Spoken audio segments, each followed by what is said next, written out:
أعوذ بالله من الشيطان الرجيم. قل هذه سبيلي أدعو إلى الله على بصيرة أنا ومن اتبعني وسبحان الله وما أنا من المشركين. شهر رمضان الذي أنزل فيه القرآن هدى للناس وبينات من الهدى والفرقان فمن شهد منكم الشهر فليصمه ومن كان مريضا أو على سفر فعدة من أيام أخر يريد الله بكم اليسر ولا يريد بكم العسر ولتكملوا العدة ولتكبروا الله على ما هداكم ولعلكم تشكرون. السلام عليكم ورحمة الله وبركاته. بسم الله الرحمن الرحيم. الحمد لله رب العالمين والصلاة والسلام على أشرف الأنبياء والمرسلين وعلى من تبعهم بإحسان إلى يوم الدين. محترم حضرات، اللہ کے فضل و کرم سے قرآن مجید کے بہت سارے واقعات سنے ہم انشاءاللہ، اور کچھ دن باقی رہ گئے ہیں رمضان ختم ہونے کو. ان دنوں میں انشاءاللہ جتنا ہم سے ہو سکے اور مزید کچھ واقعات ہم سنیں گے انشاءاللہ. پچھلے کچھ دروس میں ہم یوسف علیہ السلام کی زندگی سے متعلق کچھ واقعات سن رہے تھے. آئیے ہم یوسف علیہ السلام کے ان واقعات کو مکمل کرتے ہیں. بس ایک آخری پارٹ جو بچا ہوا تھا وہ ہم سنتے ہیں. اس کے بعد انشاءاللہ میں آپ کے سامنے سورہ یوسف کے اندر، معاف کرنا، سورہ ابراہیم کے اندر ایک واقعہ ہے، جبکہ وہ آخرت سے متعلق ہے کہ لوگ جب جنت کی طرف چلے جائیں گے اور جہنم کی طرف چلے جائیں گے، یعنی جنتی اور جہنمیوں کے درمیان جب فیصلہ ہو جائے گا تو شیطان اس وقت اپنی ایک تقریر سنائیں گا لوگوں کو، اپنی ایک تقریر لوگوں کے سامنے کرے گا. وہ کیا ہے ہم معلوم کریں گے انشاءاللہ. اس کے بعد ایک اور واقعہ ہم معلوم کریں گے. سورہ کہف کے اندر اللہ رب العالمین نے دو دوستوں کا ایک واقعہ بیان کیا ہے. ایک دوست دوسرے دوست پر فخر اور تکبر کرتے ہوئے کہتا ہے کہ مجھے اتنا مال، میرے پاس اتنا مال ہے، فلاں فلاں چیز ہے. بہرحال وہ دوسرے پر تکبر کرتا ہے تو اس کا کیا نتیجہ اور انجام ہوتا ہے ہم وہ بھی انشاءاللہ معلوم کریں گے. یوسف علیہ السلام کے بھائی اور ان کے والدین، ان کے گھر والے جب الگ ہو گئے، اللہ رب العالمین ان کو پھر دوبارہ کیسے ایک ساتھ جمع کر رہا ہے، کیسے دوبارہ اللہ رب العالمین یوسف علیہ السلام کے والد محترم یعقوب علیہ السلام تک ان کی اولاد کو دوبارہ واپس کر رہا ہے. آئیے ہم دیکھتے ہیں. جب یہ بھائی، ہم یہاں رکے تھے کہ یوسف علیہ السلام کے دوسرے بھائی تھے بنیامین، ان کو بھی یوسف علیہ السلام نے ایک پلاننگ کر کے اپنے پاس روک لیے تاکہ اپنے گھر والوں کو پھر دوبارہ لائے. اس کے بعد یہ ہوتا ہے کہ جب یوسف علیہ السلام کے والد کو، یعقوب علیہ السلام کو جب پتہ چلتا ہے کہ ان کا دوسرا بیٹا بھی کہیں چلا گیا ہے، انہیں روک لیا گیا ہے، تب وہ اللہ رب العالمین پر پھر صبر کا اظہار کرتے ہیں. اللہ رب العالمین سے کہتے ہیں کہ فصبر جمیل، کہ میں بہترین صبر کرتا ہوں. عسى اللہ ان یأتینی بہم جمیعا، امید ہے کہ اللہ رب العالمین ان تمام کو میرے پاس لوٹائے گا. انہ هو العلیم الحکیم، اللہ رب العالمین بہت جاننے والا اور حکمت والا ہے. اس کے بعد یوسف علیہ السلام کے بارے میں والد محترم یعقوب علیہ السلام اظہار تأسف کر رہے ہیں، افسوس کا اظہار کر رہے ہیں. یا اسف علی یوسف وابیضت عیناہ من الحزن فہو کظیم. ہائے یوسف، اور ان کی آنکھیں سفید ہو چکی تھی رو رو کر غم سے. قالوا تاللہ تفتأ تذکر یوسف حتی تکون حرضا او تکون من الہالکین. ان کے اطراف یوسف علیہ السلام کے جو بھائی تھے جب والد کی زبان سے اس بات کو انہوں نے سنا تو کہا کہ آپ جو ہے یوسف کے غم میں، یوسف کے حزن میں آپ ختم ہو جائیں گے، یا تو آپ بیمار پڑ جائیں گے، آپ چھوڑ دیجئے یوسف کی بات. اب وہ کہہ رہے ہیں یعقوب علیہ الصلوۃ والسلام، قال انما اشکو بثی وحزنی الی اللہ واعلم من اللہ ما لا تعلمون. میں تو بس اللہ رب العالمین سے شکایت کر رہا ہوں، میرے دل میں جو غم ہے، دکھ ہے، اس کو اللہ رب العالمین کے پاس میں پیش کر رہا ہوں، اور میں جو کچھ جانتا ہوں تم نہیں جانتے. چونکہ وہ اللہ کے نبی تھے، اللہ رب العالمین کی طرف سے انہیں حکمت کی باتیں دی جاتی تھیں. اس کے بعد یہ ہوا، یا بنی یذهبوا فتحسسوا من یوسف واخیہ. والد محترم نے کہا کہ میرے بچوں، جاؤ تم یوسف کو اور ان کے بھائی کو تلاش کرو. ولا تیأسوا من روح اللہ، اللہ رب العالمین کی رحمت سے تم مایوس نہ ہونا. انہ لا ییأس من روح اللہ الا القوم الکافرون. اللہ رب العالمین کی رحمت سے تو ناشکر جو بندہ ناشکریہ ادا کرتا ہے، جو کافر ہوتا ہے، وہی جو ہے مایوس ہوتا ہے. فلما دخلوا عليه قالوا يا أيها العزيز مسنا وأهلنا الضر وجئنا ببضاعة مزجاة فأوفي لنا الكيل وتصدق علينا إن الله يجزي المتصدقين. ابھی یہ دوبارہ جا رہے ہیں بادشاہ کے دربار میں مدد حاصل کرنے کے لیے. کہہ رہے ہیں کہ اے بادشاہ، ہمیں بھوک اور غم لاحق ہوئی ہے، آپ ہمیں صدقات و خیرات دیجئے. اس طرح سے بھائی پھر دوبارہ یوسف علیہ السلام کے پاس جا کر منت و سماجات کر رہے ہیں. انہیں پتہ نہیں ہے کہ ہم بھائی سے ہی مدد مانگ رہے ہیں، یوسف سے مدد مانگ رہے ہیں. یوسف علیہ السلام اس وقت رہ نہیں پائے. یوسف علیہ السلام حقیقت کو ظاہر کر دیے. انہوں نے کہا، اب دیکھیے کیا کہتے ہیں، قال هل علمتم ما فعلتم بيوسف واخيه اذ انتم جاهلون. کیا تم جانتے ہو جب تم نادانی میں تھے، انجانے میں تھے، یوسف کے ساتھ اور ان کے بھائی کے ساتھ کیا کیا ہے؟ اب انہیں پتا چلا کہ ہم جس سے بات کر رہے ہیں یہی یوسف ہے. تو ان لوگوں نے کہا، قالوا أئنك لأنت یوسف، کیا تم ہی یوسف ہو؟ قال انا یوسف وهذا اخی، کہا کہ میں یوسف اور یہ میرا بھائی ہے، یعنی کہ بنیامین. قد من اللہ علینا، اللہ رب العالمین نے ہم پر احسان کیا ہے، ہم پر بھلائی کی ہے. انه من يتقي ويصبر فان الله لا يضيع اجر المحسنين. اللہ رب العالمین کا جو بندہ متقی بندہ ہوتا ہے اور صبر کرنے والا بندہ ہوتا ہے، اللہ رب العالمین ان کی احسانات کو اللہ رب العالمین ضائع نہیں کرتا ہے. قالوا تالله لقد آثرك الله علينا وان كنا لخاطئين. بھائیوں نے کہا کہ اللہ رب العالمین کی ہم قسم کھاتے ہیں، اللہ تعالیٰ نے ہم پر آپ کو فضیلت دی ہے، ہمارے مقابلے میں آپ کو اللہ رب العالمین نے عزت دی ہے، بڑا کیا ہے. بھائیوں نے کہا، اور واقعی ہم جو ہے بدکار تھے، ہم جو ہے گنہگار تھے.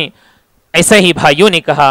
اب یوسف علیہ السلام کو دیکھیے، یوسف علیہ السلام کس طرح کا رویہ اختیار کر رہے ہیں. بھائیوں نے اپنی غلطی کا اظہار کیا، لیکن یوسف علیہ السلام کہہ رہے ہیں، لا تثریب علیکم اليوم، آج کے دن کوئی پکڑ نہیں ہے تمہارے اوپر، کوئی مواخذہ نہیں ہے. آج کے دن یغفر اللہ لکم، اللہ رب العالمین تمہیں معاف کرے، وہ بہترین معاف کرنے والا اور رحم و کرم کرنے والا ہے. یہ یوسف علیہ السلام کا رویہ تھا اپنے بھائیوں کے ساتھ. تو ہمیں پتہ چلتا ہے کہ معاف کرنا، درگزر کرنا، یہ بڑے لوگوں کی علامت ہوتی ہے، بڑے لوگوں کی پہچان ہوتی ہے. معاف کرنے سے آدمی کا مرتبہ، آدمی کی عزت، آدمی کی شان گھٹ نہیں جاتی ہے، کم نہیں ہو جاتی، بلکہ معاف کرنے سے آدمی کے احترام میں مزید اضافہ ہوتا ہے، جیسا کہ ہمیں یوسف علیہ السلام کے قصے سے معلوم ہوتا ہے. اس کے بعد آئیے حضرات، اب یوسف علیہ السلام اپنے والدین کو اپنے پاس لانا چاہ رہے ہیں. کہا اپنے لوگوں سے، اپنے قاصد سے کہا، اذهبوا بقمیصی هذا فالقوه على وجه ابی یأتی بصیرا، میری اس قمیص کو لے کر جاؤ میرے والد محترم کے پاس اور ان کی آنکھوں کے اوپر رکھنا، ان کی بینائی لوٹ آئے گی. یوسف علیہ السلام کے والد محترم غم اور دکھ میں اپنی آنکھوں کی بینائی کھو چکے تھے، لیکن اللہ رب العالمین کے حکم سے یوسف علیہ السلام نے یہ تجویز اختیار کی. تو وَأْتُونِي بِأَهْلِكُمْ جَمِيعًا، اور یوسف علیہ السلام نے یہ بھی کہا کہ جب تم دوبارہ آؤ گے تو تو اپنے تمام گھر والوں کو اپنے پاس لاؤ، یعنی کہ ہم انہیں عزت کی زندگی دینا چاہتے ہیں۔ اس کے بعد یہ ہوا وَلَمَّا فَصَلَتِ الْعِيرُ قَالَ أَبُوهُمْ إِنِّي لَأَجِدُ رِيحَ يُوسُفَ لَوْلَا أَن تُفَنِّدُونَ۔ جب لوگ یہ دوبارہ جب یوسف علیہ السلام کے پاس جا رہے تھے، یوسف علیہ السلام نے اپنے اطراف جو بھائی بیٹھے ہوئے تھے یوسف علیہ السلام کے، ان کے والد کے پاس، والد محترم نے کہا کہ میں یوسف کی بو محسوس کر رہا ہوں، یوسف کی خوشبو مجھے آ رہی ہے، اگر تم مجھے برا بھلا نہ کہو۔ قالوا تاللہ انک لفی ضلالک القدیم، بھائیوں نے کہا کہ آپ اس پرانی یاد میں ہیں، اس پرانی گمراہی میں ہیں۔ فلما ان جاء البشیر القاہ علی وجہہ فارتد بصیرا، جب یوسف علیہ السلام کی طرف سے جو لوگ گئے تھے انہیں واپس لانے کے لیے اس قمیص کو انہوں نے رکھا، خوشخبری دینے والے، خوشخبری اس بات کی تھی کہ یوسف علیہ السلام کے اہل و عیال کو، یوسف علیہ السلام کے بھائی اور والدین کو دوبارہ یعنی ان تک پہنچانا ہے، یہ خوشخبری کی بات تھی۔ یہ خوشخبری دینے والا جب قمیص لے کر پہنچا اور ان کی آنکھوں کے اوپر رکھا تو اللہ رب العالمین کے فضل و کرم سے ان کی بینائی لوٹ آئی، یعنی آنکھوں کی جو روشنی لوٹ آئی۔ قال الم اقل لکم، اب انہوں نے اللہ رب العالمین کی تعریف کرتے ہوئے لوگوں سے کہا، اپنے بھائیوں سے کہا، کیا میں نے نہیں کہا تھا، اپنے بچوں سے کہا، انی اعلم من اللہ ما لا تعلمون، میں جو کچھ جانتا ہوں تم نہیں جانتے۔ قالوا یا ابانا استغفر لنا ذنوبنا وانا كنا خاطئین، اب یوسف علیہ السلام کے بھائی اپنے والد محترم کے سامنے اپنی غلطی کا اظہار کر رہے ہیں کہ والد محترم ہمیں معاف کر دیجئے اور ہمارے لیے اللہ رب العالمین سے معافی مانگیے۔ اب یعقوب علیہ السلام کہہ رہے ہیں سوف استغفر لکم ربی، میں تمہارے لیے اللہ رب العالمین سے معافی طلب کروں گا، مانگوں گا، وہ بہت ہی معاف کرنے والا، رحم و کرم کرنے والا ہے۔ یہ ہو گیا یوسف علیہ السلام کے والد محترم کی آنکھوں کی روشنی اور بینائی کس طرح سے لوٹ آئی۔ فلما دخلوا على يوسف آوى إليه أبويه وقال ادخلوا مصر إن شاء الله آمنين، اب یہ دوبارہ یوسف علیہ السلام کے اہل و عیال، ان کے گھر والے واپس جا رہے ہیں یوسف علیہ السلام کے پاس۔ جو ہی یوسف علیہ السلام کے پاس آ گئے، ان کے محل میں داخل ہو گئے، یوسف علیہ السلام نے اپنے والدین کو اپنے قریب لائے اور انہیں بہترین انداز سے انہیں رکایا اپنے پاس۔ وَادْخُلُوا مِصْرَ إِن شَاءَ اللَّهُ آمِنِينَ، اور کہا کہ آپ آج کے دن اس مصر میں داخل ہو جائیے پرسکون سے، امن اور حفاظت کے ساتھ، اللہ رب العالمین اگر چاہا تو۔ وَرَفَعَ أَبَوَيْهِ عَلَى الْعَرْشِ وَخَرُّوا لَهُ سُجَّدًا، ان دونوں کو، والدین کو یوسف علیہ السلام نے یعنی مسند پر رکھا، بٹھایا۔ وَخَرُّوا لَهُ سُجَّدًا، یوسف علیہ السلام کے والدین، ان کے تمام بھائی سجدے پر گر پڑے۔ وقال یا ابت هذا تأویل رؤیاي من قبل قد جعلها ربی حقا، اب یوسف علیہ السلام نے اپنے والد سے کہا کہ والد محترم، یہی وہ خواب کی تعبیر ہے، یہی اس خواب کا مطلب ہے جو کہ میں نے دیکھا تھا۔ یوسف علیہ السلام نے دیکھا تھا کہ 11 جو ہے ستارے کیا کر رہے ہیں، سجدہ کر رہے ہیں، اور چاند اور سورج سجدہ کر رہا ہے۔ تب یوسف علیہ السلام نے کہا کہ یہی وہ مطلب ہے، ان کے 11 بھائی اور والدین سجدے میں پڑ چکے ہیں۔ یہاں میں آپ کے سامنے رک کر سجدے کے سلسلے میں ایک بات کہہ دوں ورنہ غلط فہمی ہو سکتی ہے۔ یہاں جو سجدہ تھا، اس سجدہ شکر تھا۔ اس وقت پیارے نبی صلی اللہ علیہ وسلم کے زمانے سے پہلے سجدہ شکر بجا کرنا یہ جائز تھا، لیکن آپ صلی اللہ علیہ وسلم کی شریعت میں ہمیں جو شریعت ملی ہے، اس میں اس بات کی گنجائش نہیں ہے۔ کسی قسم کا سجدہ آدمی نہیں کر سکتا، سجدہ تعظیم ہو، سجدہ شکر ہو، کسی قسم کا سجدہ نہیں کر سکتا۔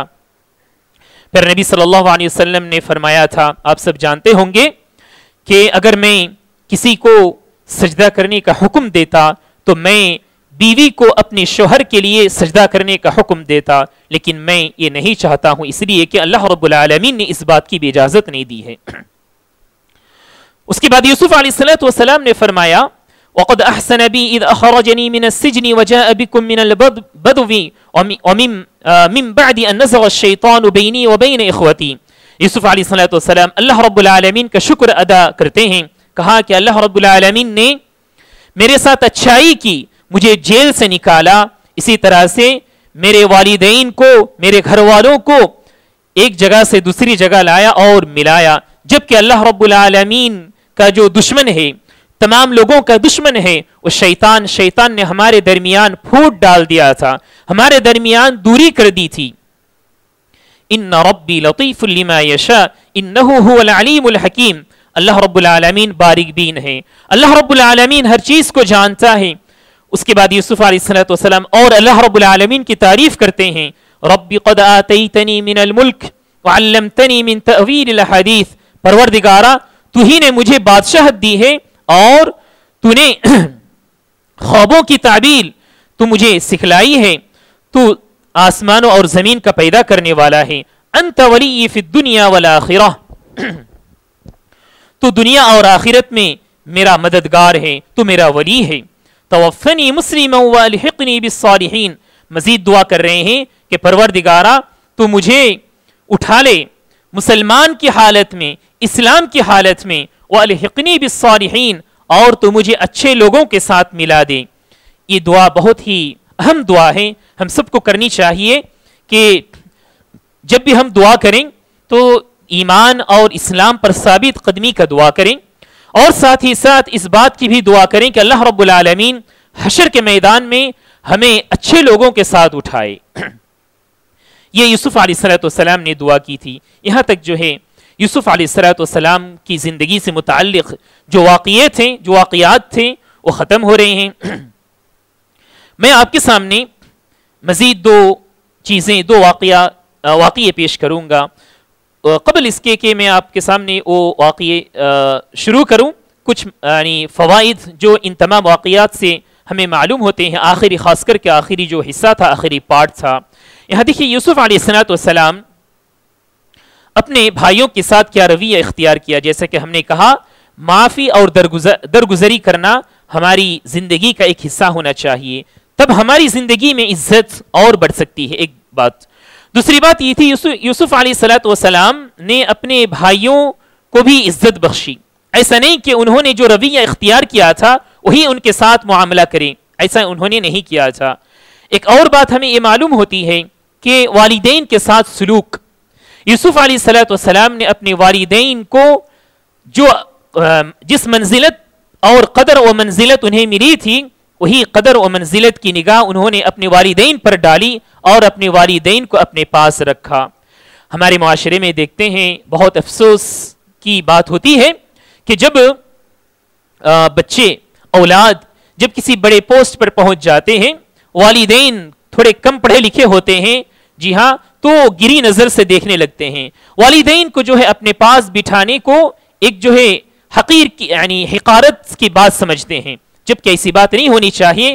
والدین کا بڑا حصہ ہوتا ہے اولاد کی زندگی سنورنے میں. اولاد کی زندگی کو سنورتے ہوئے, سدھرتے ہوئے والدین جب دیکھتے ہیں تو ان کی نگاہیں جو ہے اور یعنی خوشی سے بھر جاتی ہے. تو ہمیں یوسف علیہ السلام کی زندگی کے واقعات سے یہ بات بھی ہمیں, یہ سبق بھی ہمیں ملتا ہے. ہم سب کو چاہیے کہ اپنے والدین جو ہماری زندگی میں والدین ہیں یعنی ان کی عزت کریں, ہم ان کے لیے جتنا ہو سکے خدمت کریں, اور جن کے والدین گزر چکے ہیں ہمیں چاہیے کہ ہم اپنی دعاؤں میں انہیں یاد رکھیں اور ان کی مغفرت کے لیے ہمیشہ دعائیں کریں. اب آئیے حضرات, میں آپ کے سامنے سورہ ابراہیم کے اندر شیطان کا جو بیان ہوگا, شیطان کی جو تقریر ہوگی, وہ کون سی تقریر ہوگی شیطان کی, ہم سنتے ہیں. جب اللہ رب العالمین فیصلہ کر دے گا کس کو جنت کے اندر جانا ہے, کس کو جہنم کے اندر جانا ہے, تو شیطان اپنے متبعین کے پاس آئے گا, ان لوگوں کے پاس آئے گا جن لوگوں نے شیطان کی پیروی کی تھی, شیطان کی باتوں کو مان کر زندگی گزاری تھی. ان لوگوں کے پاس حاضر ہوگا شیطان اور کہنے لگے گا. آیا نمبر 22 سے شروع ہو رہی ہے شیطان کی تقریر کی بات. شیطان کہے گا وقال الشیطان لما قضی الامر. اللہ رب العالمین نے کہا کہ جب فیصلہ سنا دیا جائے گا شیطان آئے گا اور کہے گا ان اللہ وعدکم وعد الحق ووعدتکم فاخلفتکم. اللہ رب العالمین نے تم سے وعدہ کیا تھا اور اس کا وعدہ سچا تھا. ووعدتکم فاخلفتکم، اور میں نے تم سے وعدہ کیا تھا لیکن میں نے وعدہ خلافی کی تھی. شیطان انسان کو جو ہے بہکانے کے لیے کہتا ہے کہ فلاں چیز اچھی ہے، ایسا کرو ویسا کرو، ویسا ہو جائے گا، یہ بھلائی ہوگی. لیکن ہوتا یہ ہے کہ جب آدمی وہ کرتا ہے تو اس کا خلاف ہوتا ہے. وما كان لي عليكم من سلطان الا ان دعوتكم فاستجبتم لي. میں نے تمہیں بلایا تھا لیکن تم پر میرا کوئی بس نہیں چلتا تھا، بس میں تمہیں بلاتا تھا لیکن تم لوگوں نے کیا کیا تھا، میری بات کو تم لوگوں نے قبول کر لی. فلا تلوموني ولوموا انفسكم. آج کے دن تم مجھے برا بھلا مت کہو، مجھے ملامت نہ کرو، تم اپنے آپ کو ملامت کرو، اپنے آپ کو برا بھلا کہو. ما انا بمصرخکم وما انتم بمصرخی. آج کے دن نہ میں اپنی مدد کر سکتا ہوں اور نہ ہی تم اپنی مدد کر سکتے ہو. انی کفرت بما اشرکتمون من قبل. میں ان تمام چیزوں کا انکار کرتا ہوں جن چیزوں کو تم نے اللہ رب العالمین کا برابر قرار دیا تھا، اللہ رب العالمین کے ساتھ تم نے شریک کیا تھا. ان الظالمین لهم عذاب علیم. جو لوگ ظالمین ہوتے ہیں ان کے لیے اللہ رب العالمین کے پاس دردناک عذاب ہے.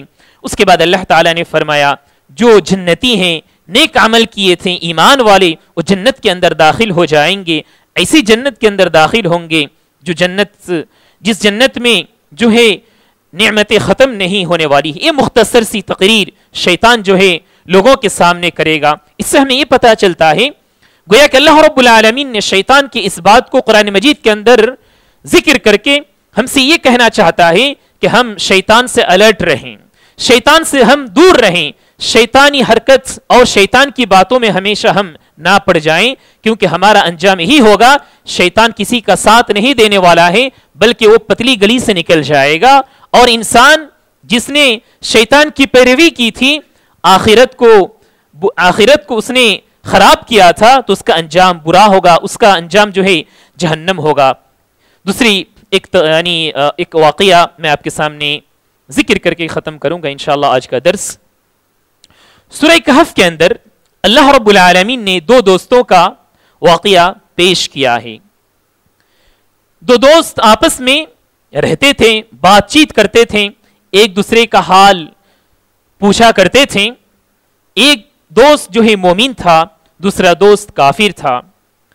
جو دوست کافر تھا اللہ رب العالمین نے اس دوست کو باغات دیا تھا، 2 باغات دیا تھا اللہ رب العالمین نے.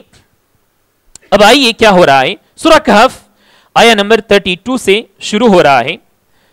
اللہ رب العالمین نے کہا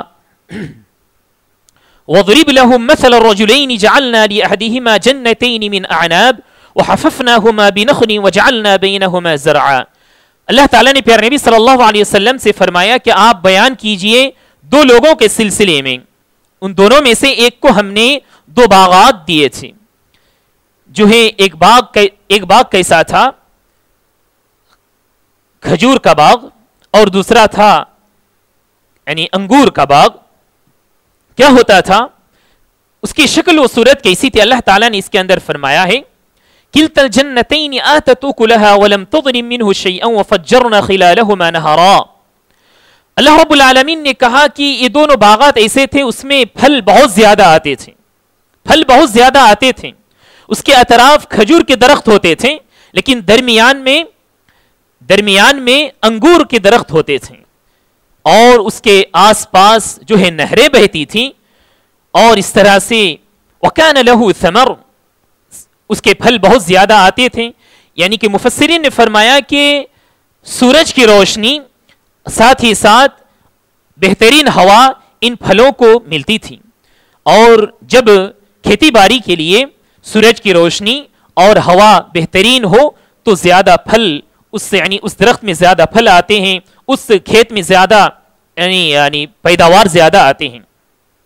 اس طرح سے اللہ رب العالمین نے اس بندے کو، اس کافر کو جو اللہ رب العالمین پر ایمان نہیں رکھتا تھا، 2 باغات دیے تھے. بات چیت ہوتی تھی دونوں میں، اس مومن بندے کے ساتھ اور اس یعنی جو کافر بندہ تھا، اللہ رب العالمین کا شکر گزار بندہ نہیں تھا، دونوں میں آپس میں بات چیت ہوتی تھی، ایک دوسرے کا خیال رکھتے تھے، گفتگو ہوتی تھی. فقال لصاحبه وهو يحاوره انا اكثر منك مالا واعز نفرا. ایک دن ہوا یہ جو مالدار آدمی تھا، اس نے اپنے دوست سے کہا، بات چیت کرتے ہوئے فخریہ انداز سے کہا کہ میں زیادہ مالدار ہوں، میں تمہارے مقابلے میں زیادہ مال والا ہوں اور زیادہ عزت والا ہوں، اور میرے لوگ عزت والے لوگ زیادہ ہیں. ودخل جنته وهو ظالم لنفسه قال ما اظن ان تبيد هذه ابدا.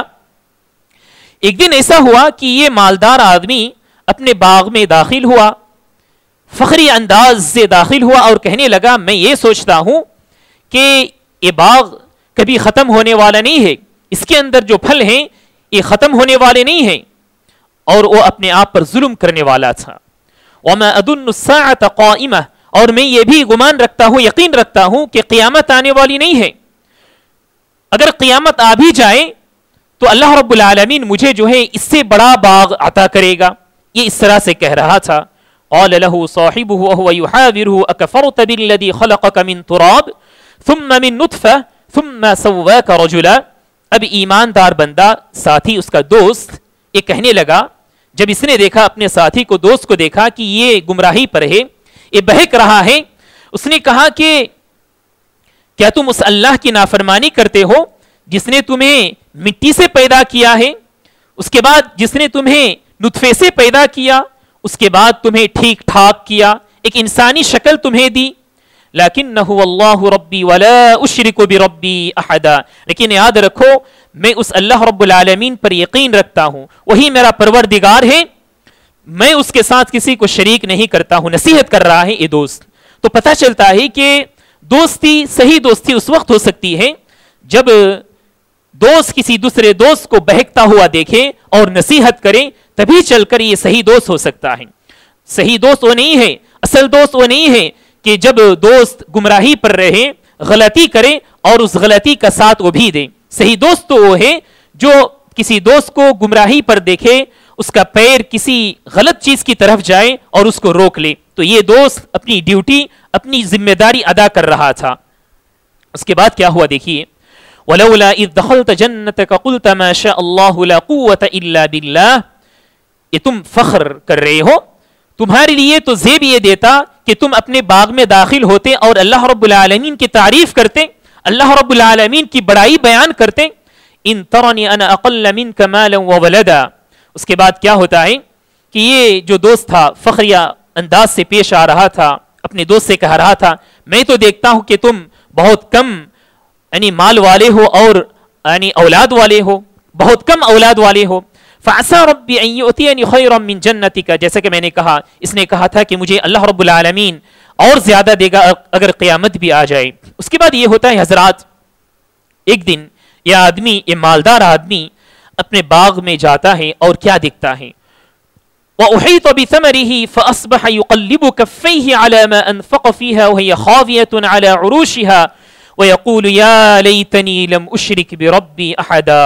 ایک دن یہ ہوتا ہے کہ اللہ رب العالمین کی طرف سے عذاب آتا ہے اور اس کا باغ ختم ہو جاتا ہے. ایسا لگتا ہے کہ وہ اندھا پڑا ہوا ہے. وہ باغ جس باغ کے اندر مختلف قسم کے پھل تھے، وہ باغ شہر کے اندر لوگ اس کی تعریف کیا کرتے تھے، لیکن ایسا ہوا کہ فخر کرنے کی وجہ سے، تکبر کرنے کی وجہ سے، اللہ رب العالمین کی نعمتوں کو پا کر شکریہ ادا کرنے کے بجائے ناشکری کرنے کی وجہ سے اللہ رب العالمین نے تباہ و برباد کر دیا. فَأَصْبَحَ يُقَلِّبُ كَفَّيْهِ عَلَى مَا أَنفَقَ فِيهَا. اس نے افسوس کرتا ہوا وہ آدمی رہ گیا اور کہنے لگا کاش میں اللہ رب العالمین کے ساتھ کسی کو شریک نہ کرتا. وَلَمْ تَكُنْ لَهُ فِئَةٌ يَنْصُرُونَهُ مِنْ دُونِ اللَّهِ وَمَا كَانَ مُنْتَصِرًا. اور کوئی اس کا مددگار نہیں تھا. اللہ رب العالمین کا عذاب جب آ گیا تو اللہ رب العالمین کے عذاب کے مقابلے میں کوئی اس کو مدد کرنے والا نہیں تھا. یہ هنالك الولاية لله الحق هو خير ثوابا وخير عقبا. اللہ رب العالمین نے بتلایا کہ اصل جو ہے مدد، اصل جو تعریف کس کی ہونی چاہیے، اصل بڑائی ایک اللہ رب العالمین کی ہونی چاہیے۔ حضرات یہ واقعہ تھا، میں نے آپ کے سامنے ذکر کیا، اس سے ہمیں یہ سبق ملتا ہے خاص کر کے نعمتوں کے سلسلے میں، جب کبھی ہمارے پاس نعمتیں آ جائیں، مال کی شکل میں ہو، اولاد کی شکل میں ہو، خوشی کی شکل میں ہو، جس کسی بھی شکل میں ہمارے پاس کوئی نعمت آ جائے، ہمیں چاہیے کہ ہم نبی جو انبیاء علیہم السلام تھے، ان کا جو رویہ تھا، ان کا جو معاملہ تھا، ہم وہی اختیار کریں۔ انبیاء علیہم السلام ہمیشہ یہی کہا کرتے تھے، ھذا من فضل ربی، یہ میرے رب کی طرف سے فضل ہے۔ تو اللہ رب العالمین کی بڑائی بیان کرتے تھے۔ ہمیں بھی چاہیے ہم اللہ رب العالمین کا شکر گزار بندہ بنیں، نہ کہ ہم فخر کریں، تکبر کریں اور دنیا کے اندر مگن ہو جائیں، اللہ رب العالمین کو بھول جائیں، ایسا نہیں ہونا چاہیے۔ یہی سے میں ختم کرتا ہوں آج کا درس، اور بھی کچھ واقعات ہیں انشاءاللہ آئندہ درس میں معلوم کریں گے۔ اللہ رب العالمین سے دعا ہے کہ اللہ تعالی ہم تمام کو اس کا شکر گزار بندہ بنائے، آمین، اور ناشکری سے ہمیں بچائے، آمین۔ وجزاکم اللہ خیرا، سبحانک اللہم وبحمدک، اشہد ان لا الہ الا انت استغفرک واتوب الیک۔ السلام علیکم ورحمۃ اللہ وبرکاتہ۔